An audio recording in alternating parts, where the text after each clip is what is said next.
नमस्कार साथियों, आई न्यूज में स्वागत है। अभी आपने वीडियो के शुरुआत में देखा कि एक तरफ पूरे भारत के अंदर महिला पहलवानों के जिस तरीके से उनके साथ बदसलूकी दिल्ली पुलिस ने की है, सरकार की ये वो नाकामी है जिसको वो, जैसा कि आपने देखा, पहलवानों के साथ, ये देश के साथ पूरी तरीके से इस रवैये पर उतर आए हैं। मोदी सरकार तानाशाही, सिर्फ तानाशाही, ये प्रधानमंत्री ना होकर अपने आप को भारत का एक राजा समझ रहे हैं। अब भारत में लोकतंत्र है, संसद का नया उद्घाटन कर रहे हैं और एक तरफ ये दिखा रहे हैं कि हम हिंदू राष्ट्र की तरफ चल रहे हैं। दरअसल हिंदू राष्ट्र एक अलग विषय हुआ। हिंदू राष्ट्र के साथ साथ क्या ये अपने संवैधानिक पद, जो पद इनको भारत की जनता और संविधान ने इनको दिया है, ये किसी राज्य को जीतकर, किसी देश पर विजय पाकर हासिल नहीं किया है। प्रधानमंत्री पूरे देश के प्रधानमंत्री हैं। ये कोई उनका व्यक्तिगत पद नहीं है या व्यक्तिगत पद पर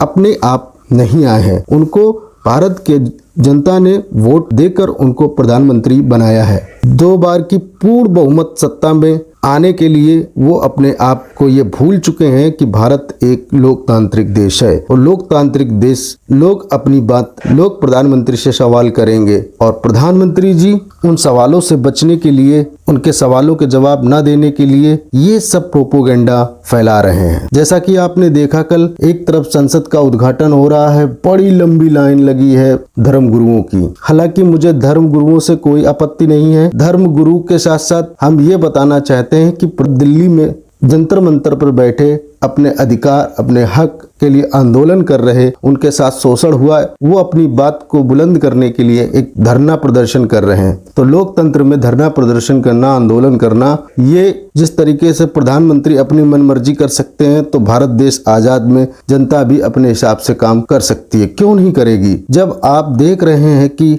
एक आरोपी के ऊपर, ब्रजभूषण शरण सिंह के ऊपर शोषण का आरोप लगा है, अभी तक वो जेल नहीं गया, अभी तक उसके खिलाफ कोई कार्रवाई नहीं की, क्योंकि वो एक आप पार्टी का सांसद है। इससे यही पता चल रहा है कि भारत के अंदर लोकतंत्र पूरी तरीके से खत्म करने की ओर, राजा महाराजाओं की तरीके जीवन जीने के लिए चल रहे हैं। आप देखिए, वैज्ञानिक युग में भारत देश को आगे की तरफ चलना चाहिए, पर ये लोग प्रोपोगंडा करके पीछे की आध्यात्म की ओर जा रहे हैं। इसमें दोनों में फर्क आप समझिए। जिस तरीके से नए संसद का इनॉग्रेशन हुआ है, आपने कहीं पे भी संसद भवन, महान ग्रंथ संविधान, जिसकी वजह से संसद चलेगा, जिसके नियमों से संसद चलेगा, आपको कहीं वो संविधान कॉपी, संविधान कहीं दिखा? कहीं डॉक्टर भीमराव अंबेडकर का नाम लिया गया? आप ये देखिए कि तमिलनाडु में आने वाले समय में चुनाव है, ये एक चुनावी स्टंट है। स्टंट को देखते हुए साउथ में पूरी तरीके से बीजेपी खत्म है।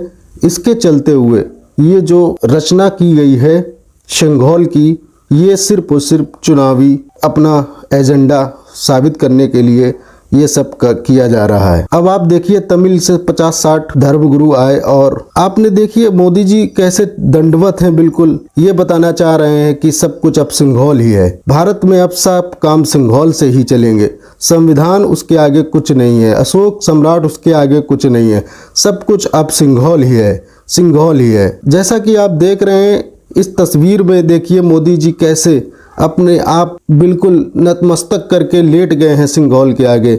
अरे क्या भारत देश सिंघौल से चल रहा है? भारत देश संविधान से चल रहा है, लोकतंत्र देश है, आज़ादी है, चीज़ें हैं, उसके बावजूद भी क्या ये दिखाना चाह रहे हैं? इससे हम यही, जिसके ऊपर FIR है और जिसके ऊपर इतने बड़े बड़े आरोप लगे हैं, महीनों से धरना प्रदर्शन चल रहा है, वो मोदी जी को नहीं दिख रहा है।